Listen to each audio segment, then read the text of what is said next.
Este documental es sobre los primeros años y la fama creciente de Salvador Dalí, uno de los artistas más conocidos y polémicos del siglo XX.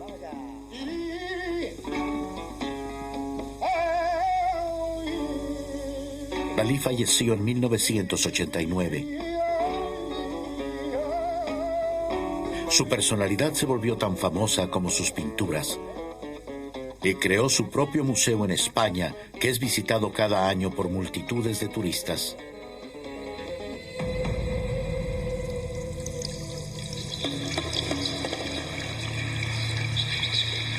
Hoy en día su obra sigue influyendo a los artistas y a la industria de la publicidad.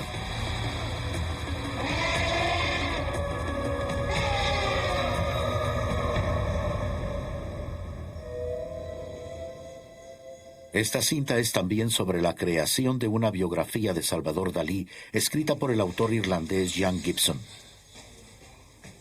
El gran hombre en persona. Buenos días, señor Dalí. ¿Cómo estamos? Todo biógrafo debe separar los hechos de la ficción, pero con él la tarea es más difícil, porque al artista le gustaba cultivar la confusión. Solo los idiotas dicen la verdad. ¿Solo quiénes? Dije que solo los idiotas. Estúpidos dicen la verdad? Como soy muy inteligente, nunca digo la verdad. ¿Nunca dice la verdad? La idea de escribir la biografía de Dalí fue en 1986. Quería hablar con él sobre una biografía que había escrito de su gran amigo, el poeta Federico García Lorca. Televisión Española dispone de un buen testimonio. Dalí estaba extremadamente débil, pero me dijo cosas fascinantes. Y mientras lo miraba y oía cómo golpeaba la mesa con la mano, me di cuenta de que había una terrible tragedia tras la máscara que comenzaba a despedazarse.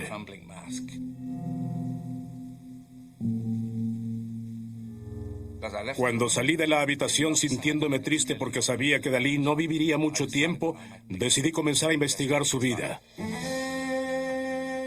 La fama y la vergüenza de Salvador Dalí.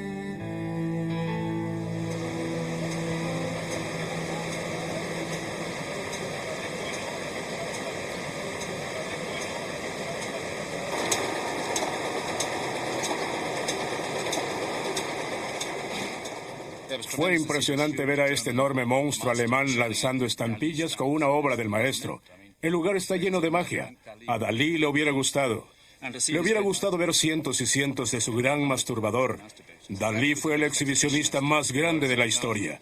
Y en mi opinión, uno de los masturbadores más grandes.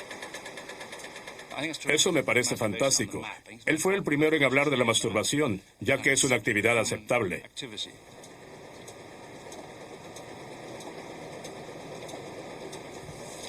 Y aquí tenemos a Gala.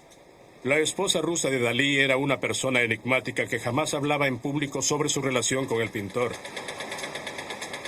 Pero Dalí no hubiese sido Dalí sin Gala. Cadaqués, el alejado pueblo catalán en la Costa Brava de España, también fue una importante fuente de inspiración. La familia de Dalí pasaba los veranos en Cadaqués. De niño, Dalí aprendió a amar el pueblo y sus alrededores con una intensidad fanática. Entendí que como biógrafo era mi deber explorar este paraíso de su niñez alrededor de la casa que habitaba cada año con su familia.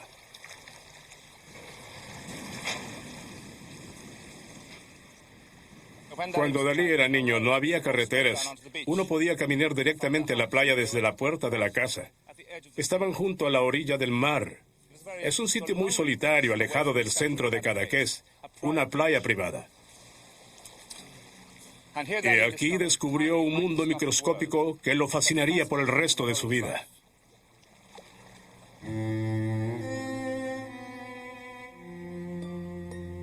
Sobre esta realidad mineral del paisaje cadaqués, yo proyecté día tras día la atención acumulada de mi vida erótica y sentimental, crónicamente insatisfecha. Solo yo sabía el exacto itinerario de las sombras que marcaban su sufrido curso sobre el cuerpo de las rocas. Estaban estas rocas extraordinarias que son esculpidas por el viento y por las olas. Ellas sugieren todo tipo de cosas. Uno las mira y puede ver una pequeña cara o un pequeño animal y cambian con la luz. El lugar se ve completamente diferente según la hora del día.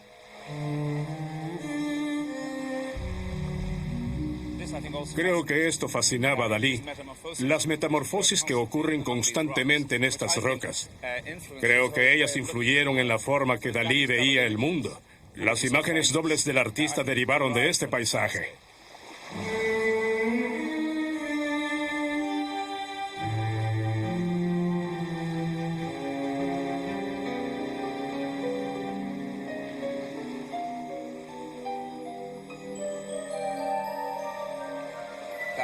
Dalí exploraba estos agujeros y encontraba toda clase de objetos y seres atrapados allí. Peces y a veces otros pequeños objetos. En sus pinturas aparecen estos agujeros llenos de cosas raras como llaves y clavos, cualquier cosa. Siempre recordaba estas rocas cuando estaba en América y cuando estaba en Francia. Y aparecen una y otra vez en sus pinturas.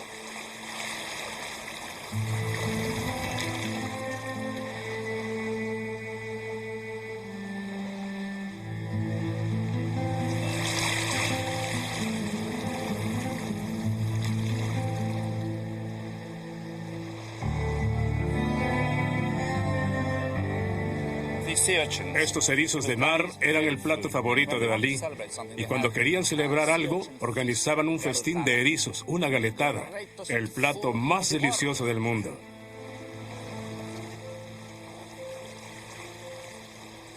Lo que he visto es muy importante. Ese pez pequeño fascinaba y aterrorizaba a Dalí al mismo tiempo. La gente de Cataluña lo llamaba babosa. Vi la cara de la babosa. Llamé a mi padre con desesperación. Era como el saltamontes, ese insecto horroroso, pesadilla y alucinación en la vida de Salvador Dalí. La vida secreta es un campo minado para el biógrafo distraído, pero revela la influencia del formidable padre de Dalí sobre el artista. Esto fue filmado por Luis Buñuel en 1930. Dalí nació y creció en el sofisticado pueblo de Figueras, a 40 kilómetros de Cadaqués. Su padre era un abogado de éxito. Cuando Dalí tenía 8 años, su familia se mudó a un elegante apartamento. Aquí en la terraza, Dalí tenía su propio reino privado. Le gustaba estar por encima de todo. Este era su mundo. Y ninguna otra persona tenía permiso de subir. Aquí Dalí creó su primer estudio, que era su cuarto de baño. Un cuarto abandonado. Cuando hacía mucho calor, Dalí solía llenar esta tina de agua y se metía en ella desnudo y se pasaba horas dibujando. Sería interminable para mí narrar todo lo que he vivido dentro de la tina. Pero hay una cosa innegable. Aquí nacieron los primeros rastros de mi sentido del humor. Y comencé a tomar conciencia de que estaba jugando a ser un genio. Ay, Salvador Dalí, ahora lo sabes. Quien juega a ser genio se convierte en uno. Claro que a los 38 años Dalí estaba exagerando su historia. En el primer estudio de Dalí... ¡ay! Casi me arranco la cabeza. La vista desde aquí solía ser fabulosa. He traído una reproducción de una de mis pinturas favoritas de Dalí, la cual fue pintada desde este lugar. La obra muestra cómo era la vista a mediados de la década de los 20, cuando Dalí era un hombre joven. Aquí comenzó a pintar y produjo esta obra maestra, con el sol poniéndose tras las montañas de la costa, los púrpuras y los violetas, y la muchacha trabajando en la terraza.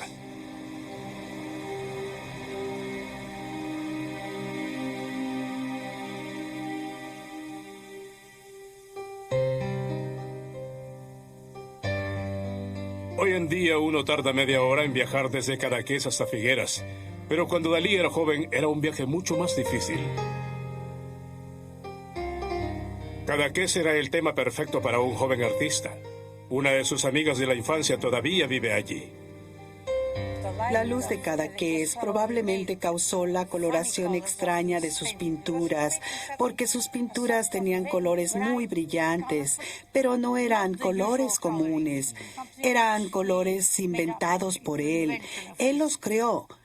Y lo hizo desde la infancia, porque recuerdo las primeras obras que pintó sobre cartón y pedazos de papel que encontraba en la casa. Eran muy hermosas. ¿Es cierto que su padre le dio su primera caja de pinturas? Sí, eso es cierto. Papá le dijo, como te gusta pintar, te daré una caja de colores. Y entonces le dio su primera caja. O sea que no es cierto que Sigfrido Bormann le dio... No, eso no es cierto. Es una gran mentira. Una gran mentira. Así es. Mejor hablaremos de eso más tarde. Sí. ¿Podemos ver las pinturas? Sí, le mostraré los Dalí y luego le mostraré las obras de Burman. Perfecto. El problema es que muchas de las mentiras eran propagadas por el mismo Dalí. Calma, pero es que... Creo que los recuerdos de Rosa María son más veraces. Ella ha vivido aquí toda su vida traduciendo novelas norteamericanas e inglesas al español. Esta soy yo. ¿Es usted? Y este es mi ángel de la guardia. ¿Cómo se convirtió Dalí en su ángel de la guardia? Porque quería comprarme. ¿Comprarla? Y mamá le dijo que eso no sería práctico porque tendría que cuidarme y aún era demasiado joven. Él tenía solo 6 años más que yo y no iba a poder hacerlo. Pero entonces ella lo nombró mi guardián y le hizo prometer que siempre me cuidaría y me vigilaría. Y así lo hizo. Háblame de los saltamontes. ¿Qué es eso de los saltamontes? Ese era su terror. Le horrorizaban los saltamontes. Le horrorizaban. ¿Y esas son las criaturas que aparecen en las pinturas de Dalí pegados a la boca del gran masturbador? Sí, tienen una boca y tienen 2 dientes, pero son un poco más grandes. Solíamos hacer eso porque nos gustaba hacernos cosquillas en la nariz con los saltamontes, pero a él le horrorizaba esto. Si le acercábamos un saltamontes, se ponía a gritar. Les tuvo terror toda la vida, aún de adulto.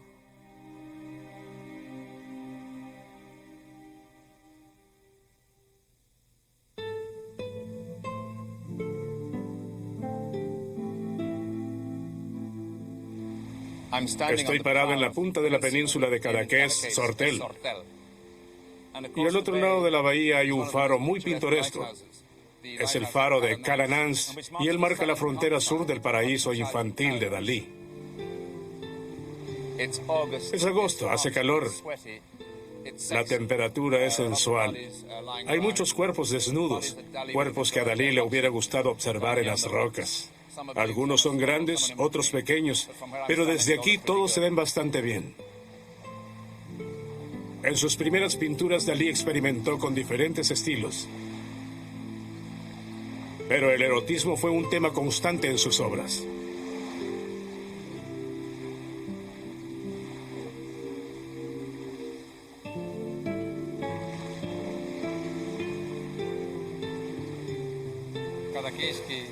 Sabía que era muy importante hablar con Antonio Pichot, quien ayudó a Dalí durante sus últimos años.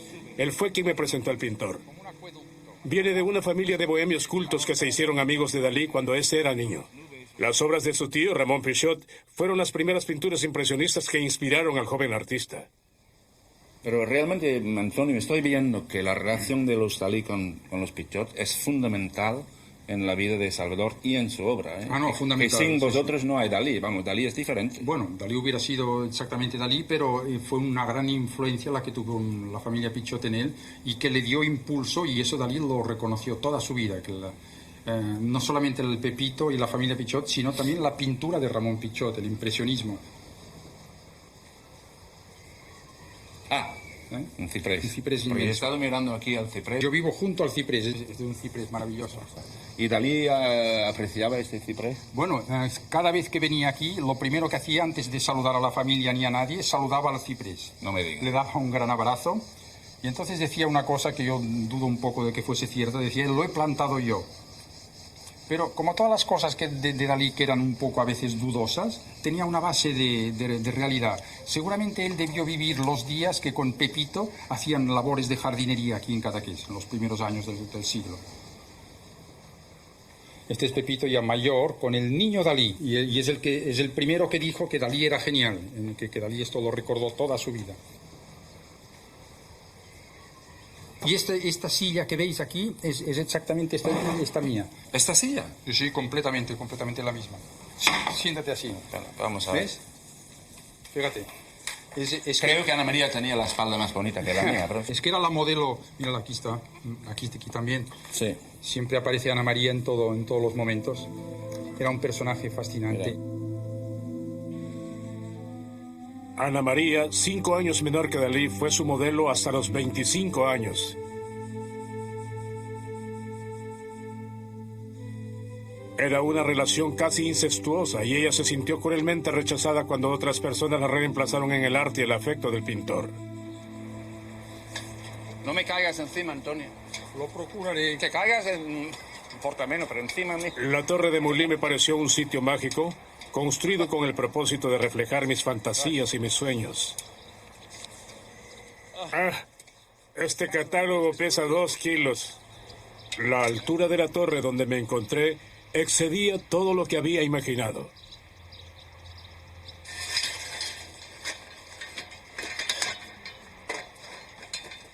Dalí, quien solo tenía 12 años entonces, recordaba la torre mucho más alta de lo que realmente era. Dalí conectó este sitio a una imagen que aparece una y otra vez en su obra La muleta de madera. En el centro de la terraza estaba mi muleta empapada por la lluvia, recostada hacia la derecha proyectando una sombra larga y siniestra sobre los azulejos iluminados por la luz roja del sol. Desde entonces, aquella muleta anónima fue y seguirá siendo hasta el fin de mis días el símbolo de la muerte y la resurrección. Pero él siempre relacionaba la muleta con la impotencia, ¿no? Con todo. Con esas formas flácidas que sí. se apoyan en, Sí. en muletas. Sí, con la impotencia y con la falta también de seguridad, ¿verdad? Con la inseguridad. Era un signo de apoyo, era algo necesario. Todo lo que es flácido, todo lo que es blando, Sí. necesita un apoyo.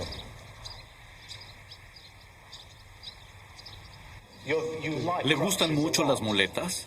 Sí, porque son el símbolo de la impotencia. ¿De la impotencia? Solo las grandes personas que concretan grandes logros son impotentes, ¿sabe?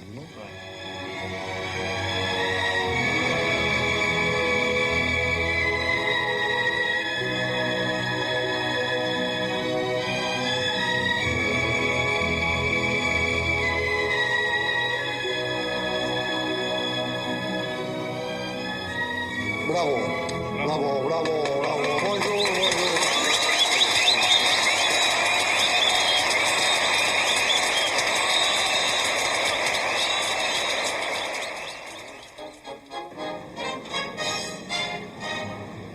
Barcelona era la ciudad más sofisticada de España, una especie de pequeño París sobre la costa. La madre de Dalí era de allí, y de niño y adolescente él solía visitar la ciudad. Le encantaban los extraños edificios de Antonio Gaudí.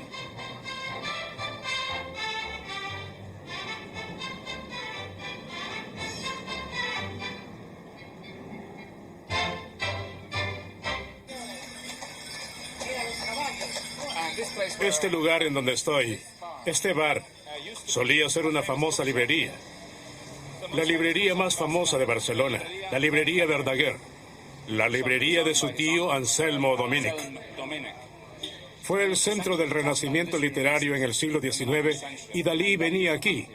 Su tío estaba interesado en la literatura y en el arte, así que tenía periódicos de arte europeos y revistas que nadie había visto en Madrid, pero cuando Dalí llegó a esta ciudad trajo consigo todas esas revistas sobre el cubismo y el futurismo.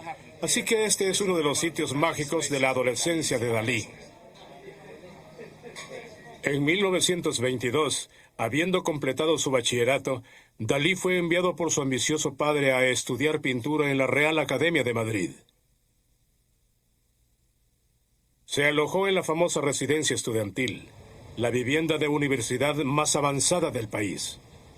Entre sus compañeros estaban el poeta Federico García Lorca, el futuro cineasta Luis Buñuel y José Bello, conocido por sus amigos como Pepín, el último sobreviviente del grupo. ¿Cuántos años tienes? Más o menos. ¿90? 90. La misma edad de Dalí, exactamente igual. Naciste el mismo año, ¿no? El mismo, un día antes, un día después, un día. El año 1904. 4.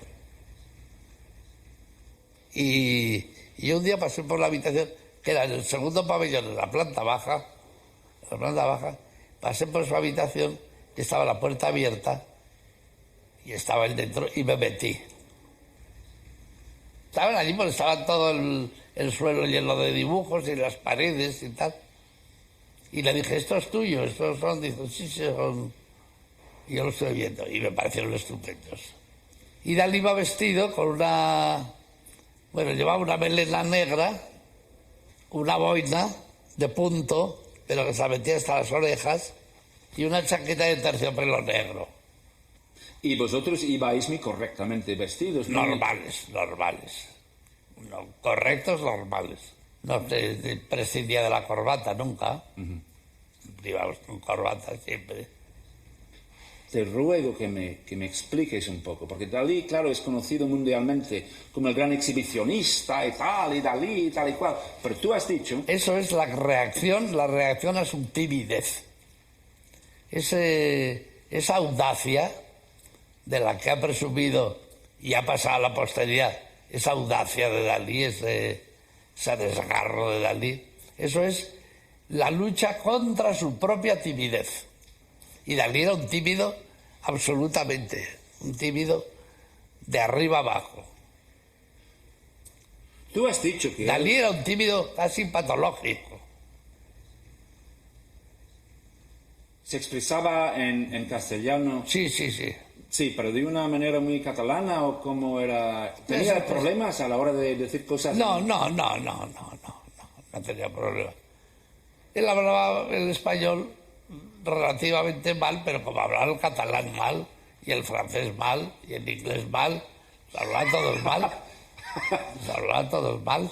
Y escribía mal. Y escribía peor. Claro.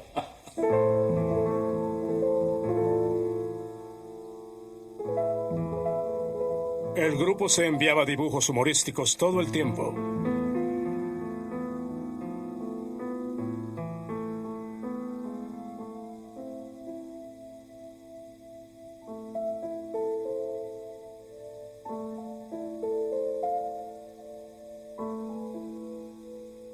Sus cartas y tarjetas postales han sido publicadas con comentarios de Rafael Santos Torroella, el principal experto en la juventud de Dalí, que ha colaborado mucho con mi trabajo. Pero de todas maneras, con otro viendo a ver lo que le va a pasar. Lo ha copiado aquí.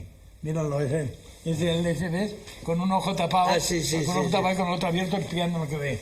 Bueno, se reúnen en una plaza aquí bajo un farol. ¿Me muestras un segundo, por favor? Bajo un farol se reúnen aquí en la plaza. Aquí se encuentran Maruja Mayo, la veréis más clara.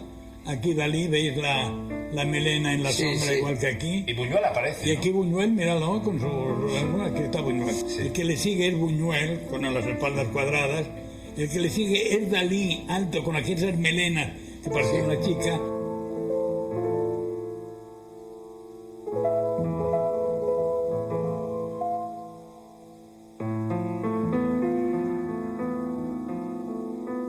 Me avisaron que la muchacha de la pintura, Maruja Mayo, quería verme. Ella había estudiado arte con Dalí. Me encanta este autorretrato del artista. Me sorprendió ver cómo había enfermado desde la última vez que nos vimos. Y me di cuenta de que no iba a poder decirme nada sobre su vida y las personas que había conocido.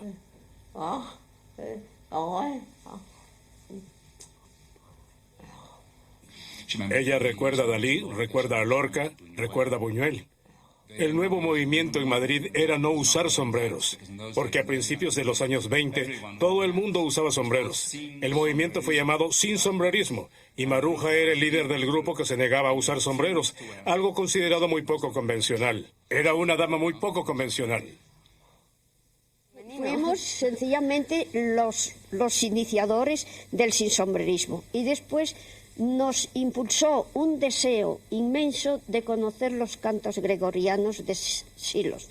Y allí nos lanzamos un día y los eclesiásticos nos dijeron que no podían entrar faldas. Entonces resolvimos prontamente la controversia de la idea religiosa, poniéndonos como chaquetas los pantalones de Dalí y de Federico. Al revés, las chaquetas de ellos las como chaquetas pantalones, como ¿no? pantalones. Así es que fuimos las promotoras del travestis a la inversa.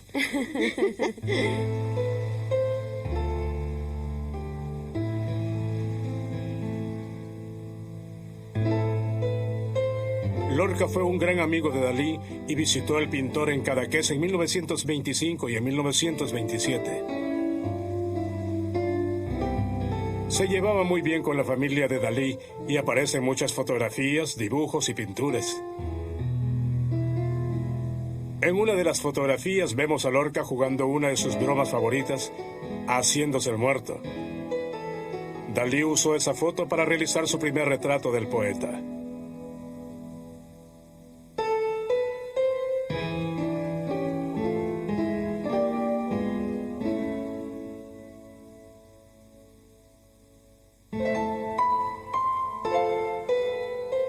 Hay muchas pinturas de este periodo en las que la cabeza del pintor aparece fusionada con la del poeta. Esto derivó de la influencia de Picasso. Picasso pintaba cabezas heroicas sobre mesas, pero Dalí le dio un toque personal. En este caso, podemos ver el perfil de la cabeza de Lorca. Esta parte más rellena es Lorca y esta es la oreja de Dalí que sobresale del otro lado. Es maravilloso ver estas pinturas reunidas en esta habitación. En la otra pared podemos ver otra serie de pinturas del mismo periodo donde se ven las cabezas fusionadas de Lorca y Dalí, símbolo de su profunda amistad con Lorca. Para Lorca fue apasionante, porque el poeta estaba enamorado de Dalí. El pintor, quien tal vez se horrorizaba ante la posibilidad de ser homosexual, se cuidaba mucho y siempre dijo que jamás había permitido que Lorca lo poseyera. Pero no existe duda de que Lorca estuvo enamorado de Dalí durante el año de 1926.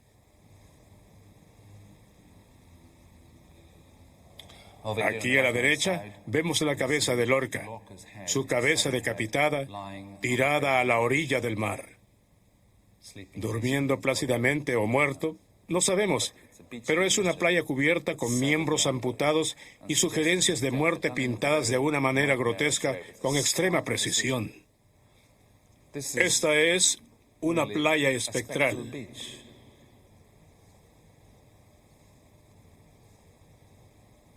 En la parte de abajo de la pintura, en la esquina derecha, aparece una de las especialidades de Dalí, el burro putrefacto, que reaparece en la película que el pintor realizó con Buñuel, Un perro andaluz.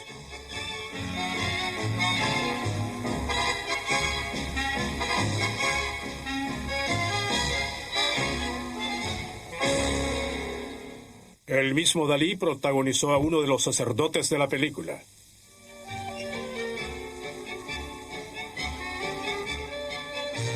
Cuando conocí a Dalí poco antes de su muerte, él me dijo, mi gran amigo Lorca odiaba los pechos de las mujeres. Yo le dije, maestro, yo tenía la impresión de que a usted tampoco le gustaban. No, dijo él, los pinto volando, los pinto en pares voladores. Aquí tenemos un par de espléndidos pechos voladores.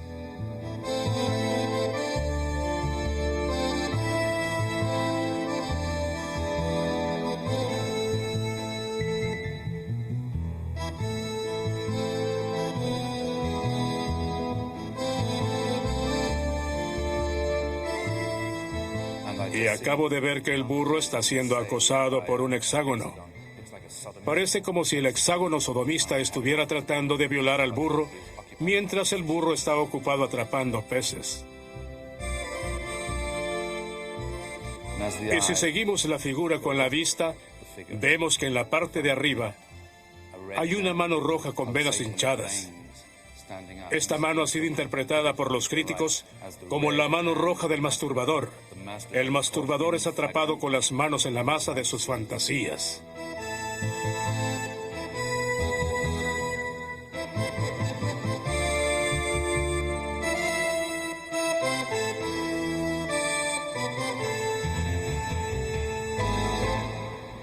Un perro andaluz fue mostrada por primera vez en París en 1929. Fue vista por los surrealistas, incluyendo a André Breton, el fundador del movimiento. En aquella época Breton no sabía quién era Dalí. El pintor no se había unido a los surrealistas. Breton fue a ver la película. Buñuel dijo que Dalí no estaba allí, que había puesto un montón de rocas tras la pantalla para tirarle a la audiencia si esta reaccionaba mal. Un gesto típicamente aragonés. Sí, pero por otro lado tuvo un éxito enorme en todo París. Le preguntaron a Breton qué opinaba de la película y él dijo que le había parecido una película surrealista. Más tarde Buñuel y Dalí se convirtieron en sus protegidos. Dalí era un fanático y hacía todo según esta tendencia. Odiaba a su familia, logró que lo echaran de su casa, odiaba la religión y los discursos, atacó a la Iglesia Católica como ningún otro. Y luego atacó a la patria, su desdén por la patria. No, era brillante y por supuesto más adelante cambió por completo. Se volvió por la familia, por religión y lo demás. Pero en aquel momento creo que le agradó mucho el final del perro andaluz. Es su imaginación la que se ve en esas imágenes. Buñuel era muy inteligente y gracioso. Pero hay un fanatismo en esas dos primeras películas que no aparece en su obra posterior. Hay mucha influencia de Dalí en la primera película. Creo que Buñuel decía que Dalí era un genio porque él también era un cerdo. El problema es que cuando las personas escriben sus memorias tienden a distorsionar. Y Buñuel no es veraz. Ninguno de ellos lo es. Dalí no es veraz en su vida secreta. Así que tenemos que remitirnos a la correspondencia y a los documentos contemporáneos. Eso es lo que estoy tratando de hacer. Obtener la correspondencia entre Buñuel y Noailles y entre Dalí y Buñuel. Y es difícil. La dificultad está en localizar los documentos contemporáneos que se acercan más a la verdad. Al final son las cartas y no las memorias. Las cartas, sí, no hay muchas en España. Por eso es muy pensativo hoy. Tal vez estés un poco cansado, rodeado por todos estos niños que han venido hoy al Museo Grévin. Los surrealistas, como se imaginarán, se sentían fascinados por los museos de cera, por los maniquíes de Taylor. Solían venir a este lugar porque les gustaba cómo se borraba el límite entre la apariencia y la realidad, como sucede en este museo. Dalí leyó un poema de Jean Cocteau en el cual menciona el Museo Grévin y el viaje que realizó a París en 1926 para conocer a Picasso, ver el Louvre y, por supuesto, el Museo de Cera. La cera no solo es la que mejor se presta para imitar formas y figuras vivientes, es al mismo tiempo espectral y macabra. Su suavidad aumenta su atractivo. Al ser expuesta al calor, se derrite y desfigura, por consiguiente es fácilmente identificada con la descomposición de los cadáveres.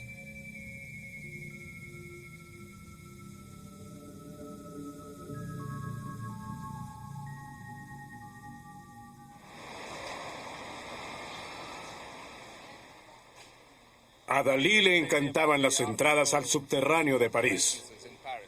Lo que decía era maravilloso. Para él, el Art Nouveau era una especie de arquitectura comestible. Y se nota la influencia de ese estilo. Por supuesto que este estilo también aparece en Barcelona. A él le encantaba el Art Nouveau en general, pero por alguna razón Dalí lo llamaba arte moderno. Sí. Pero el nombre es muy importante para los surrealistas, porque representa la certidumbre y lo fortuito. Sí. Y aquí está una película sobre Dalí que aparece de inmediato sobre el lienzo. Siempre pasaba algo donde aparecía Dalí. Dalí se unió al surrealismo porque era el movimiento más revolucionario de la época. Sacaba su inspiración del inconsciente individual. André Breton era el sumo sacerdote del movimiento y durante un tiempo fue como un segundo padre para Dalí. Breton había escrito uno de los textos surrealistas que fueron leídos aquí en este hotel. Dalí se sintió atraído al surrealismo y por un tiempo lo necesitaron. Se unió al surrealismo y lo revivió. El movimiento estaba casi muerto. Las pinturas se estaban volviendo aburridas, más y más automáticas. Había artistas brillantes como Miró. Y este joven, que tenía un gran poder de imaginación, fue descrito por Picasso de este modo. La mente de Dalí es como un motor fuera de borda. Brillante analogía. Es cierto, su mente era lo que lo impulsaba. Sí, Éluard lo llamaba la máquina de pensar que nunca para. Sí, por supuesto. Y era glamoroso para la época. Y parecía un gigoló. Tenía un aspecto muy popular, era extravagante, no le importaba lo que hacía o decía. Tenía la osadía de los tímidos porque en una ocasión, uno de los amigos surrealistas de Dalí era el poeta Paul Éluard. Dalí lo invitó con su esposa Gala a Cadaqués. Fue amor a primera vista. Se desató la tormenta.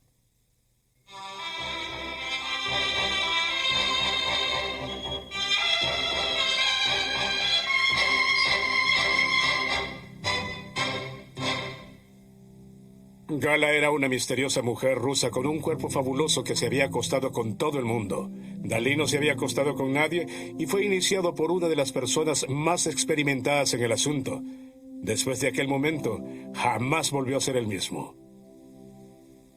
Es Gala, que viene con Paul Éluard a Cadaqués. Yo abro la puerta y me la encuentro ya desnuda. Y entonces me enamoró automáticamente. Pero como que era muy tímido, como lo soy aún, y histérico, en aquel momento histérico porque nunca me había masturbado, o sea que llevaba una cantidad de retraso, de esperma incalculable. ¿Y cuántos años tenía? Entonces tenía 22 años. Y ya que veníamos de Gala, ¿qué le debe usted a Gala? Todo. Absolutamente todo. Hay una cosa, eso ya lo he dicho a la televisión, pero nadie lo cree. Es la única mujer que yo he hecho el amor. ¿Qué le debe usted a Gala como artista y como genio? Sobre todo el convencimiento que tengo ahora, gracias a ella, de que no soy tan mediocre como yo creía. Porque ella creyó enseguida que tenía un gran talento. Yo al contrario creía que no.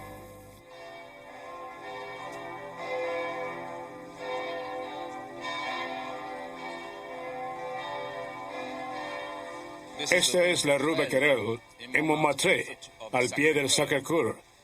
Y fue aquí que Dalí y Gala tuvieron su primer nido de amor en París.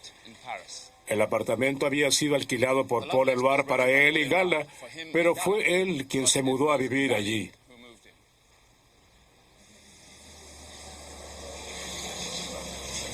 Cuando los Dalí se mudaron, fueron visitados por un joven escritor inglés, David Gascoigne, quien estaba fascinado por el surrealismo y tradujo los textos más complicados del pintor.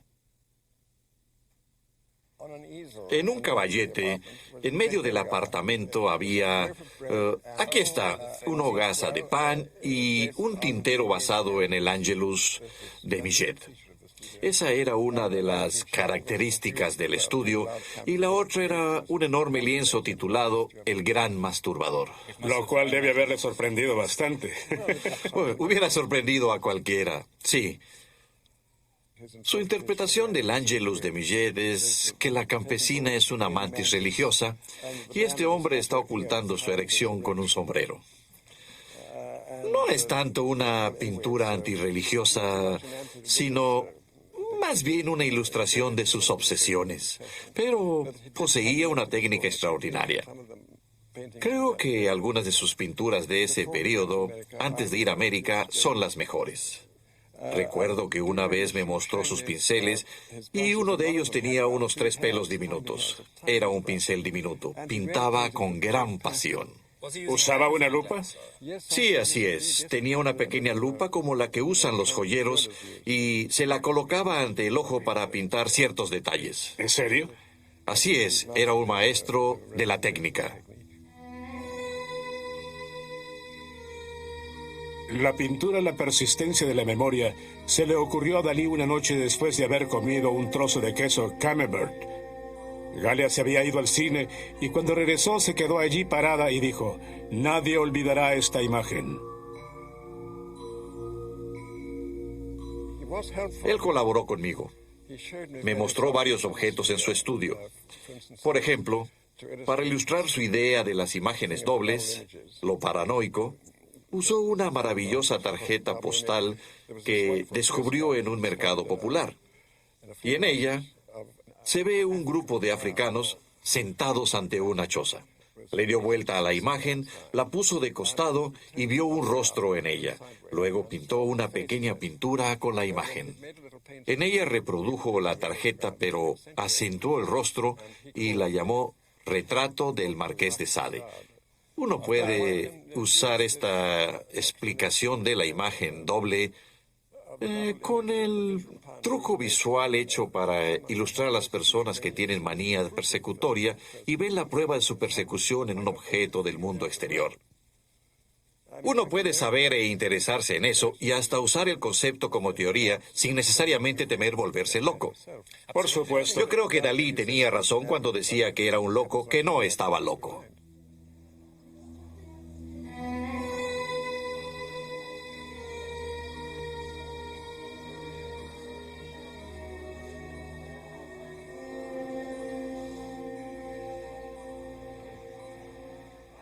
El mundo de los sueños es un mundo extraño, que la mayoría de nosotros visita solo cuando duerme. La meta del surrealismo es explorar ese mundo y relacionarlo con la vida cotidiana. Dalí vino a la exhibición surrealista de Londres. Una exhibición que causó un revuelo tremendo aquel año y fue visitada por miles de personas todos los días. No sé de quién fue la idea de que se vistiera de buzo y nos diera una lección sobre los misterios del inconsciente, pero lo hizo. Al poco tiempo de comenzar, empezó a bajar el volumen de su voz y comenzó a quedarse sin aliento y asfixiarse. Tuve que traer una llave inglesa. No sé cómo hice para conseguirla en la calle Bonn a media tarde. No lo sé, pero lo hice y lo liberé. Otra de las grandes experiencias de Dalí en Londres fue conocer a Freud en 1938. Allí hubo una escena terrible porque yo le enseñé mi cuadro La Metamorfosis de Narciso, que me gustó mucho. El cuadro no me interesa, yo quisiera que usted leyera mi tesis sobre la paranoia crítica que he hecho con Lacan. Y él volvía al cuadro. Yo volvía a que leyera mi tesis científica. Y al final, puñetazo, digo, quiero que lea esta noche. Entonces Freud se quedó un poco asombrado y dijo a Stefan Zweig: nunca he visto un prototipo de español más claramente. Es un fanático. Esa es la palabra de Freud.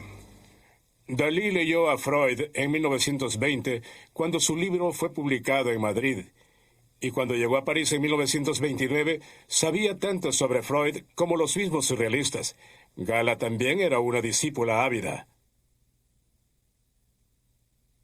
¿Vivía con Gala y Salvador en París? Al principio tenía una habitación con una pequeña terraza al otro lado de la calle. Solía almorzar con ellos y los domingos pasaba el día con ellos. Me cuidaban y Gala siempre fue fantástica conmigo. Eso quería preguntarte. No tengo nada que decir contra Gala. Se dirán muchas cosas de ella. Probablemente hacía cosas que no eran. Pero no sé, ella convirtió a Salvador en lo que era. Porque cuando él llegó a París, él era solo un muchacho de provincia. Tal vez más tarde Gala se volvió demasiado materialista, pero al principio era lo que él necesitaba. Le hizo bien tener a alguien como Gala. yo la recuerdo fea. Ella tenía un cuerpo también bueno, pero todo eso no daba la sensación de una mujer con personalidad y inteligente ni nada de eso. Así la recuerdo yo. Era mayor que Dalí, ¿eh? Tenía unos ojos pequeños de gata. Era muy especial su mirada. Le transformó, claro. Y entonces empezó a leer los libros del Marqués de Sade, y cuando vino a nuestra casa tenía todos los tirantes con escenas del Marqués de Sade. ¿Cómo? ¿Los tirantes? Los tirantes, sí. ¿Con dibujos? Con dibujos. ¿Pero hechos por él? No sé, con dibujos. Y yo dije, ¿pero qué te has hecho ahí? Dice, son muy bonitos. Ah, pero son dibujos eróticos.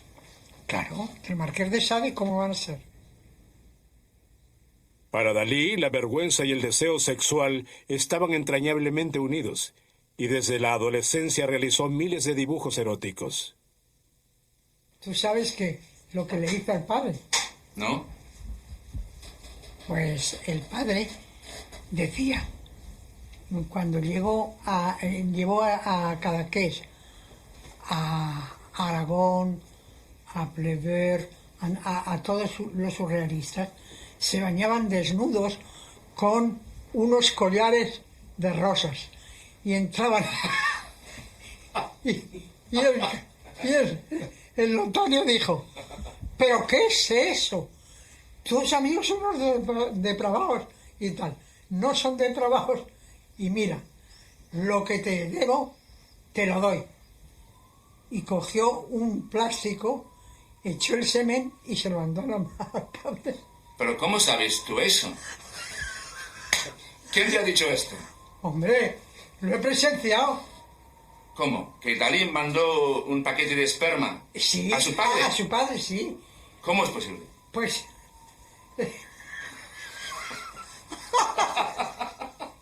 ¿Pero cómo es posible eso? Pues es posible porque él hizo.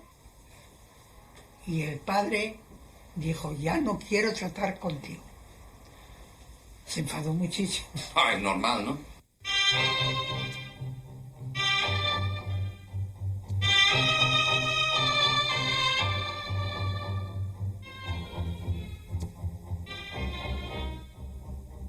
La madre de Dalí murió de cáncer cuando él tenía solo 16 años. Después su padre se casó con la hermana de la mujer muerta. La relación de Dalí con su padre se volvió muy problemática.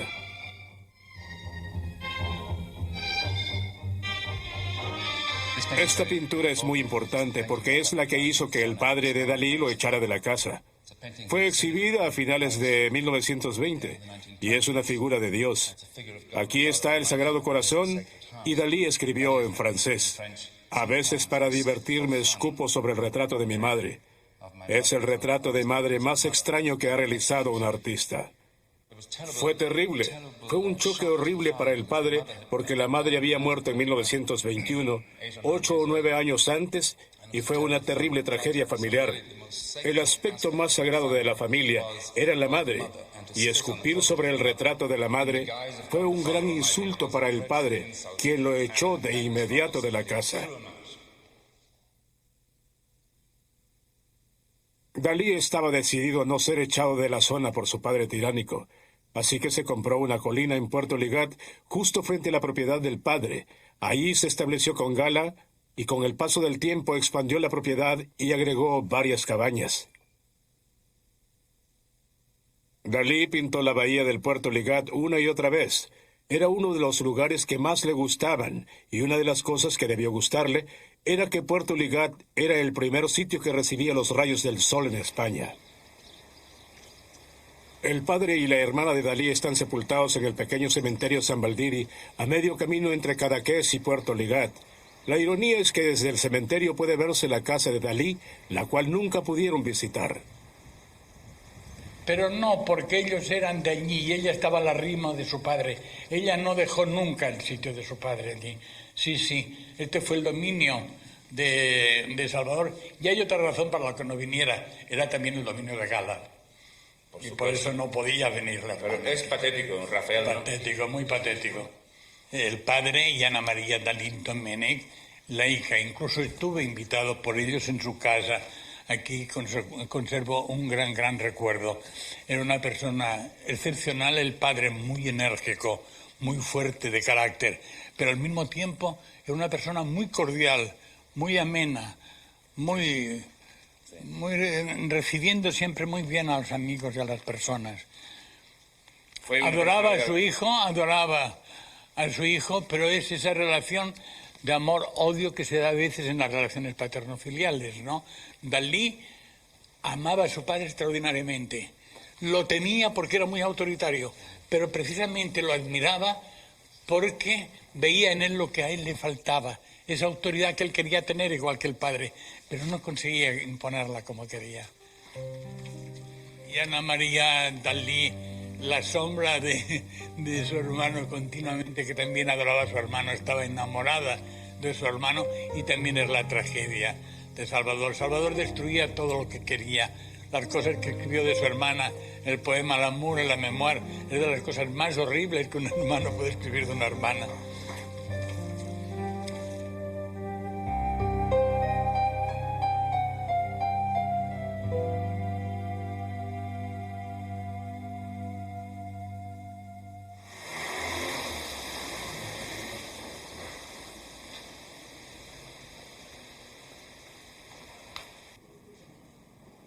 Habiendo ofendido a su familia, Dalí volvió a Barcelona y ofendió a las personas del ambiente cultural del Ateneu, el venerable club artístico de la ciudad. Aquí vemos una película que muestra a Dalí interactuando amablemente con otros miembros del club. Estos jamás hubieran sospechado lo grosero que sería Dalí pocos años después, cuando fue invitado a hablar sobre el surrealismo. El lugar estaba completamente lleno. Todo el ambiente cultural estaba allí. Y el pintor comenzó por insultar a la audiencia. Dijo algo como: lo más terrible del mundo es hablar ante el público. Y hay solo una cosa más vil y repugnante, y eso es lo que están haciendo ustedes aquí, o sea, escuchar a quien habla ante el público. Así comenzó, y luego insultó a Cataluña, atacó a la iglesia, a la patria y a la familia, poco tiempo después de haber sido echado por su padre. La gente comenzó a salir del teatro, a insultarlo. Estaban muy ofendidos. Al día siguiente, en los periódicos, Dalí fue acusado de ser enemigo de Cataluña, lo cual supongo que quería.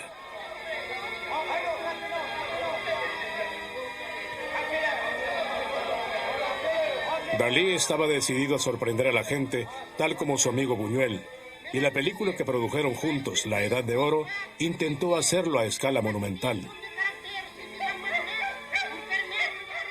Así es que le pegaron indiscriminadamente a miembros del público. Sí. ¿Y destruyeron todo lo que había en la entrada? Exactamente lo que han dicho siempre los surrealistas.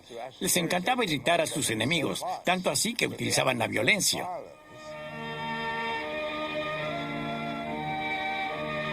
La primera escena fue filmada en Cabo Creus, muy cerca de Puerto Ligat, uno de los sitios más increíbles de todo el Mediterráneo.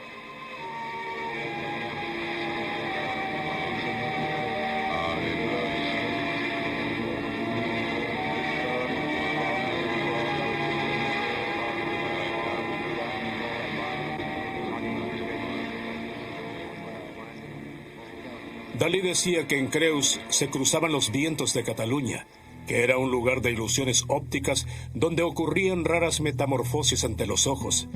Estas rocas fueron la inspiración del pintor.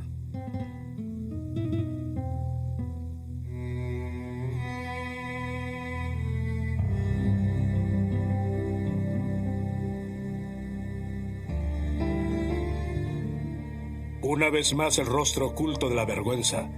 En otras partes, las rocas tienen rasgos humanos que expresan los conflictos que tenía en su vida con su padre, su hermana, su sexualidad y, por supuesto, con la Iglesia Católica. Esta es una versión estilizada del padre mirando con ojos de deseo lo que está pasando.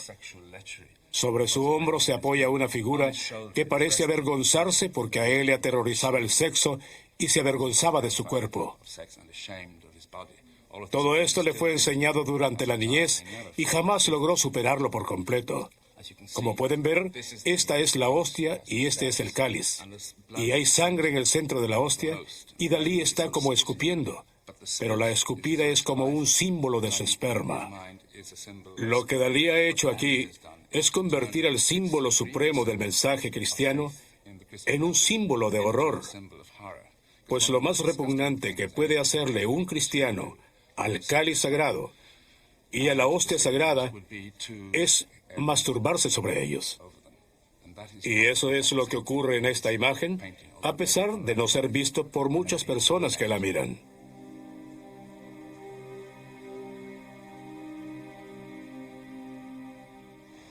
Poco tiempo después, Dalí comenzó a ofender a los mismos surrealistas. La situación tocó fondo en enero de 1934, cuando Breton le pidió al pintor que fuera a la Rue Fontaine para explicarle si apoyaba a Hitler.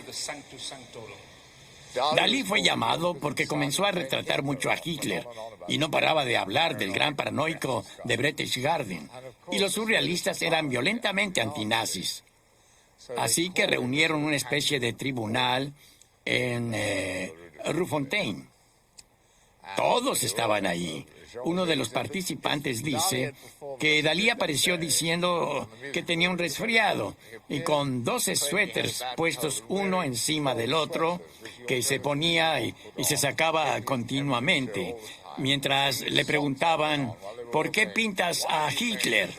Al final Dalí dijo: porque soy surrealista y ustedes mismos dijeron que uno debe pintar sin intervención de la moral. Yo sueño con Hitler, así que lo pinto. Y lo que es más, todas las noches sueño que me acuesto con ustedes y lo pienso pintar. Quedaron perplejos. Ni siquiera Breton pudo controlarse como lo hacía usualmente. Breton siempre había sospechado de Dalí. En un artículo sobre él dijo: no puedo evitar preguntarme si en 10 años escucharemos la admirable voz de Dalí o solo el sonido de sus finos zapatos de cuero. Y entonces yo ya en este momento me declaré apolítico totalmente, pero al mismo tiempo monárquico y anarquista, pero no políticamente, metafísicamente. Dalí siempre tuvo opiniones políticas ambiguas. Esta pintura de 1936, Construcción blanda con habichuelas hervidas, fue retitulada Premonición de la Guerra Civil, una guerra en la que él apoyó al general Franco sin hacerse notar.